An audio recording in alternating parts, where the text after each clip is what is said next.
Okay, well, so I actually am a police officer and I've been a police officer for 10 years. But when I was 11 years old, I met the man that I would later marry. And it turns out that for 15 years, I have had been in a toxic, abusive relationship. And I didn't even know it, even though I was a police officer and completely trained to recognize that. So when I was 11 years old, I met the man that I would later marry, and he was a family friend. You know, it was that storybook situation where our parents were friends and they always said, like, oh, you guys are going to grow up to be together. And so just after high school, that came true, and we ended up in a romantic relationship. And we did end up getting married, and the relationship had always been toxic, but no one had ever told me what a toxic relationship was. So I didn't recognize those things. And so after college, I became a police officer, and I was trained, and I would have considered myself an expert in domestic violence and toxic relationships because as the only female police officer in my department, I'm the one that got sent to all those calls to talk to victims and to, interact with them because I could relate to them better than some of my male counterparts. So I totally would have told you that I was the expert in that. And then 3 years into my police career, I went to a domestic violence call and I was talking to the female victim, and I was getting so frustrated with her because I could see that she was in danger and I could see this toxic relationship that she was in. And she just refused to see it. She was making all the classic excuses. She really wanted to believe that she could change this guy and that everything was going to be okay. And there does come a point as a police officer where your hands are tied and there's nothing else you can do. And so I reached that point with her and I had to leave. And I got in my cruiser and I drove a little ways away. And I pulled off to the side of the road to make some notes in the computer that we typically do after calls. And as I'm sitting there, it dawned on me that the reason I was so angry was because as I was writing my notes, everything I was writing about her, I could have put my own name in front of and it would have been true about me. And so it was just like a crushing realization all of a sudden out of nowhere that I was in an abusive relationship. And I just couldn't wrap my mind around it at first because here I am, I'm that person that's supposed to be protecting other people, that's supposed to be taking care of others and, have my shit together. And I'm the one that needs rescuing in this case. And so it was very, very difficult to come to terms with and then deal with because I couldn't believe it had happened to me. But the truth is it doesn't discriminate. Domestic violence can happen to anyone. Wow. I will talk after because I love how my brain works, and we're gonna have a podcast, if you don't mind, of what it's like being a police officer, but that's another topic. Sure. Being a police officer and seeing domestic violence and domestic abuse, um, and then again seeing yourself as that person, like you mentioned, was there any stigma in regards to you facing your colleagues and letting them know what's going on? Absolutely. I was terrified to be labeled by them as a victim because here I am, the only female. So I already feel like every single day I have to go to work and try that much harder to be accepted and to be seen as capable. And so I'm already battling that. And so I sort of had developed this persona of like the more badass version of myself. I would go to work and definitely not tell my coworkers that in my free time I was watching Broadway musicals. Like, I was hiding the more feminine part of my personality. And so I didn't want them to know that I was in this situation because I figured that they would disown me. I figured that they would think that, she's not capable of taking care of us out on the street if she can't even take care of herself. And so I felt even more alone because part of the emotional abuse that I was undergoing was this isolation from my family and friends. And then I felt like I couldn't go to my coworkers either because I didn't want them to know. I didn't want them to judge me. And so that was a huge, huge barrier in my way of dealing with this, because I actually considered just staying in the relationship just so I didn't have to come forward and confront it and have everybody know. You're absolutely right on that one. One of my previous guests was in a similar situation, that again, she didn't want the people around her, her colleagues, to know, because again, it's that stigma of being a woman in as a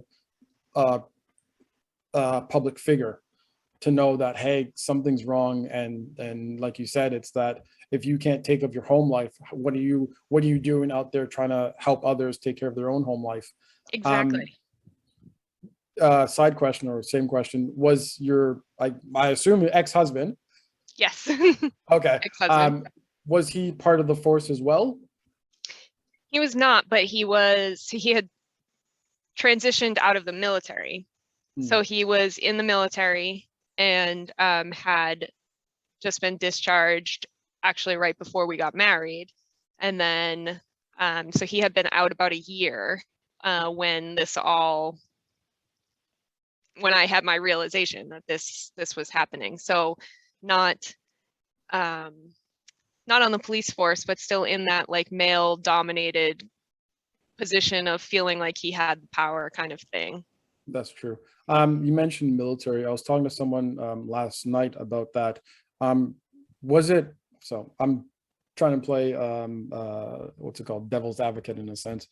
Would you, and I'm not going against the military whatsoever, but we all know that there's something called PTSD, that stuff that happens with guys, or I'll say everyone, that when they come back from the military. Do you feel it started happening when he came back, or was it always going on even before he went to the military? No, it always had been going on. What I think didn't help is the military, because it's so, rigid and you follow orders and it's a controlling environment. So I think since he had a position of power within the military, it fed into that controlling and overbearing personality that he already had. So I don't think it helped in any way. But I don't think that that's what made him into the man that he was. You know what I mean? Like, he already had those qualities. It just maybe emphasized them a little bit more and made him even more comfortable in that role, I guess. Which makes sense. Mhm. Going from that, when did and how did you seek your support once you realized that you were in a toxic relationship? So I made this realization that night, and I went home and really tried to prove myself wrong. I spent probably a week looking for evidence that I was overreacting, or that I was, reading into the situation, or that anything that I could change it in some way. I spent a lot of time looking for the silver lining or whatever it was, and I didn't find it. Instead, I found evidence of the opposite. I found, that things were actually worse than I had even realized. And so for that week, I stayed really quiet and just kind of kept to myself. And then I finally had that breakthrough, if you want to call it that, where I was like, I can't ignore this. And I'm going to be miserable if I stay. And I don't deserve that. So I ended up sitting on the floor of my bathroom, locked in my bathroom by myself with my phone, and I reached out to my best friend, who was still is a male police officer, and I was terrified to send those text messages, because I figured that his response was going to be like, how did you get yourself into this situation? Like, I can't believe that you messed this up so badly. I was prepared for the worst. And luckily, that is not what I got. I got, the perfect trained response to what everyone should receive, but very few people do when they ask for help in this situation. And I know that I was lucky to get that, because not everyone has a trained police officer as a best friend who can offer them that kind of support when they need it. And that really helped me accept the fact that, you know, not everyone was going to judge me for being in this scenario, and that other people realize that it can happen to anyone. So I did get the support that I needed to make my plan, my escape plan. He helped me basically pack like I was going to leave for work, because I worked the night shift at the time. So I packed up, you know, like I was going to leave for work, and he met me one place.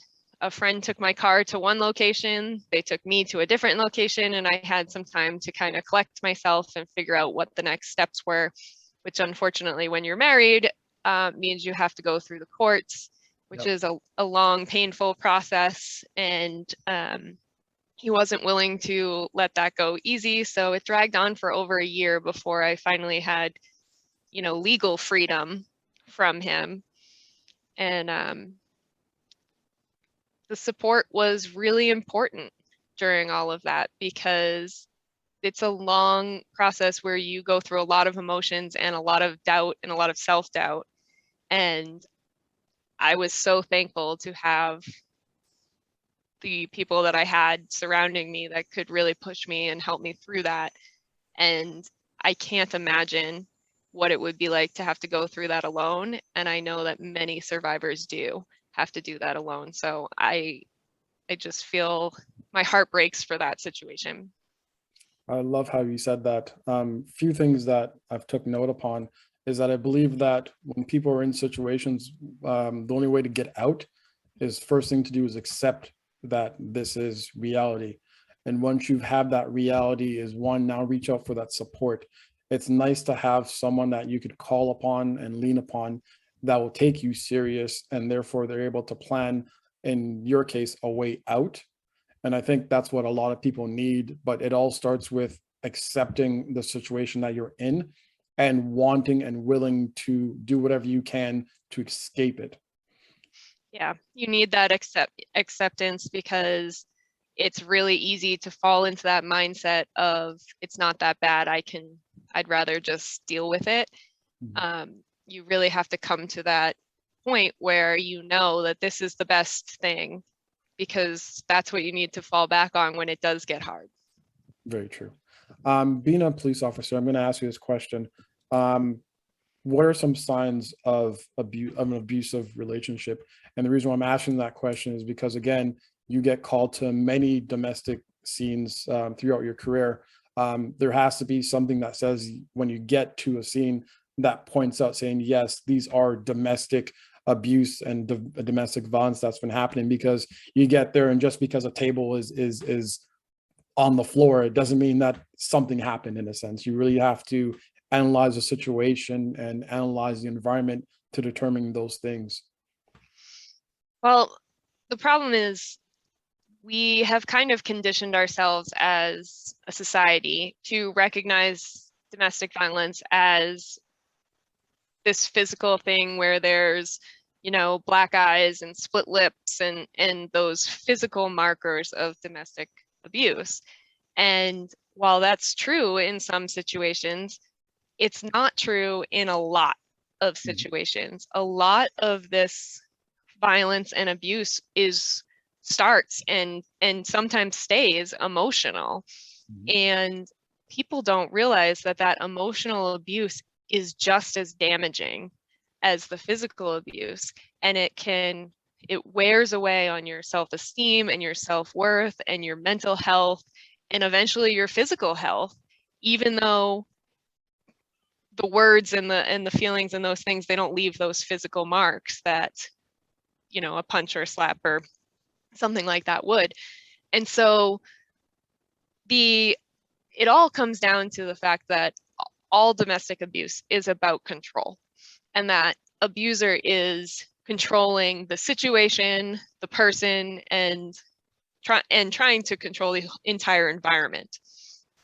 And so those emotional markers, they start off with, you know, the belittling and the constant bullying, for lack of a better word, and it looks like humiliation and it looks like gaslighting and all of these things that are really hard for an outsider to come in and see. Because when you walk into a situation and it kind of seems like a he said, she said kind of argument, right? Like one person saying that this is what they were arguing about, one person saying that this is what happened. And that's what gaslighting is. Gaslighting is making a person believe that something didn't happen the way that they remember it, or a conversation didn't happen the way that they remember it. And while in some cases it is perfectly innocent that like no two people are going to remember something exactly the same way, this is done very intentionally every single time. And that's really hard to recognize when you're only in a situation for 5 seconds. You don't know that that's been going on for 15 years. You don't know that that's, you know, this person's reality. And the control, especially when you walk into a situation, you don't know whether that control as a police officer is directed at you because they're trying to, you know, be the tough guy and make sure that you know that they're in charge and that whatever, or if that's what's being directed at this person all the time. So it's very difficult to walk into a situation and recognize everything that's going on as a police officer, which is why it's so difficult for those women to get help in those situations, because sometimes they haven't even recognized all of the things that are going on. Like they might not have the word for gaslighting, and so they might not understand that that's what's happening to them. But when you go to try to tell somebody who doesn't know your situation what's going on, it doesn't always sound like abuse. It sounds like, okay, this, you know, these people had a disagreement, or like, okay, you know, she got upset because he shouldn't have called her that, but whatever. You know, it doesn't sound all that bad when you're trying to explain it in 15 seconds because that's all you have. But that doesn't mean it's not bad. It's how that behavior piles on over and over and over the course of your relationship every single day, because that's when it starts to become damaging. And that's really hard to explain to someone. I love that. I really do love that. And you're absolutely right on that. And that's why I mentioned earlier, it's that you have to accept. It's that first step is accepting. And once you accept it, because I believe that as a police officer, again, I'm just assuming that when you hear this, you pretty much take the victim aside and say, hey, if you are struggling, or if this is the case, call this number, or give them a card, hey, reach out to me. And therefore, if it does continue, if you feel like you accepted that you are being physically or mentally abused, reach out, because again, it starts with accepting, and then you're willing to move on and get better from that. One of my previous guests, she was in a physical and mental abusive relationship, and it's sad to say this, until she got stabbed by her husband, then she realized that, hey, I need to go. That is, I think, is part of, you see the different spectrum of things when it becomes to, when honestly, when it becomes physically, well, I don't know what to say right now. We just need to change, to make it simple. Well,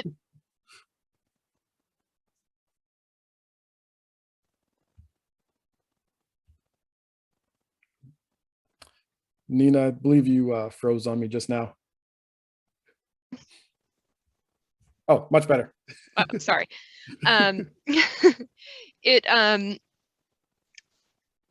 because of the emotional abuse, we have a hard time as victims recognizing even the physical abuse, because we're conditioned through that emotional abuse to believe that everything is our fault and to make those justifications. So when you transition into that physical stuff, it becomes really easy for the victim to justify that it was their fault somehow, and that in that situation it wasn't abuse because they deserved it, or because they, you know, it was they brought the person to that brink of violence, or whatever it is. it honestly becomes justifiable in the victim's mind so that they don't see it as abuse, even though when you look at it from the outside point of view, you should say, well, no one should ever put their hands on you. No one should ever stab you. And somehow you can still twist that in your mind to being your fault. Yeah. Yep, you're absolutely right on that one. It's more of a, did I say something that pissed off somebody and therefore I deserve to get stabbed? And it's an awkward way of thinking about it. But again, it's, you put that blame against yourself.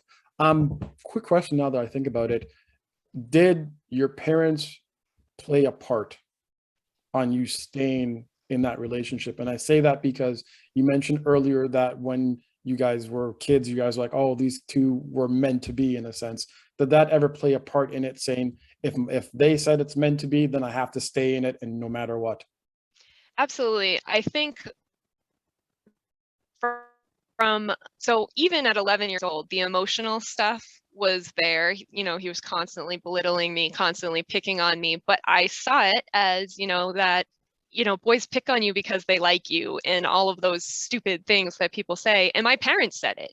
So I did see it as normal and as just part of our relationship. And it felt like my parents approved of it, whether they knew that they were what they really were approving of or not. It felt like it had already been justified in my head. So as it continued and as it, grew into the romantic relationship and things got worse but I still didn't see it, then it did feel like my parents played a role in that, because they had already kind of put their stamp of approval on this guy and on this relationship, and they were rooting for it. So it didn't feel like it was anything worth being upset about, kind of thing. You know what I mean? It felt very much approved of. I assume your parents know what happened. I'm hoping. What was their response and reaction to it? I think that there was guilt, a lot of guilt there, because I think they do recognize that in some ways, I don't want to say it's their fault, but in some ways it was allowed by them, kind of thing. Like, they played a role in it. And I think they recognize that. And I think they feel badly for not seeing the signs as what they were. But again, I don't know that they knew what they should have been looking for. No one told them what it was, and they didn't have any experience with it. So it's the fact that we don't educate about this. So there's the full circle, right? My parents weren't educated about it, so they didn't know, and they didn't educate me, and here we are. And I love that you said that, because I believe that now we're in a shift of generations to generations, is that I think those that grew up and born in, let's say, the 50s, 40s, around there, this is how they saw things. And then again, the educational system, there wasn't groups out there to support domestic domestic abuse and really mental health issues. And I believe that now that the world is changing to show and put a spotlight on those things, and hopefully the next generations and generations to come, that those situations start to reduce, because now we're getting more support groups and more coaching and more, I'm going to lead into this, more books in which people are willing to write about their situation for people to read and understand. So let's jump into the book. Yeah, so because of this, and because I felt like if someone had educated me much earlier on in my life, that maybe things would have been different, I wrote a young adult novel, a fiction novel about dating violence and about these red flags of toxic relationships. And the book came out in June. It's called He Loves Me Not. And my main character, Sasha, is experiencing her first relationship, and she feels like she's in love, and she wants to do everything to keep Adam, her new boyfriend, happy. And unfortunately, Adam is not not a healthy relationship for her, and but she doesn't know any better, and so it kind of follows her transformation through this first relationship. That's awesome. I assume it's based off of personal accounts and also probably some experience that you've seen throughout your line of work. It's all of the emotions are very, very real. They're, true to how I felt growing up in different relationships as I experienced different things. Sasha is definitely a fictional character that I made up. She's not me specifically, but her experiences are very real and very much things that I went through. That's excellent. Is there anything else that you're doing to provide or support those that are in an abusive relationship? Yeah, so I have just started a podcast with the same name as my novel, He Loves Me Not, where I'm just really trying to educate on some of these terms that people might not know and these definitions, because I was in the police academy, like sitting there in the police academy, 20-something years old, the first time that I heard a lot of these terms and knew the definitions and could kind of put a name to some of the experiences that I had as a teenager. And I didn't know that some of those things were not only wrong, but illegal until I was in the police academy. And I'm looking around and there was only 6 other girls in my police academy. And I'm like looking around like, do you guys know this? Like, did I miss this somehow? And the truth is we don't get educated about it. So I've put a lot of that knowledge and experience into this new podcast that you can find anywhere that podcasts are out. And that's called He Loves Me Not, as well as my novel. I'll be writing more novels in the future. And I do on my website have a women's safety class that really aims to teach some of the basic safety measures that women can take to keep themselves safe when they're out on the street and, out on dates and online. And a lot of it is not self-defense. It's the step before self-defense so that you aren't in situations where you need self-defense. And then we talk a little bit about some basic self-defense as well, because that's also something that we're not really taught as women unless we have older brothers that we need to try to keep up with. I love that. I believe that'll be very useful for a lot of women's because I believe that simple things as let's say you're going out and not out of town and you have a drink, putting something over your drink just to cover it can prevent date rape and stuff like that from happening. So I truly believe that if you, as society, because we have to understand that men do get abused as well, and Yes. and I'm not sure in your line of work, have you actually seen anything where you see the male being a victim versus a female being a victim, which is very, I guess it's not shown so much in society. We kind of put a blind eye over it. And I Absolutely. think that is what is causing a lot of women to be abused as well, because those males are taking their frustration out on the next female partner that they had because they feel like they have a little bit more power over them. Again, just a thought of mine on that. Nina, any final thoughts? I really appreciate you having me on to talk about this. I really think that talking about it is how we're going to change things, and society in general is what we need to change, because male, female, anyone can become a victim. It doesn't matter what your gender is. It doesn't matter what your sexual orientation is. It doesn't matter what you do for work. Anyone can find themselves in this situation, and we need to really take the stigma off of that word victim so that people don't feel like they have to hide it, because it's not the victim that should feel stigmatized. We should be putting that anger and that shame and all of those emotions on the abuser. Thank That's you. that's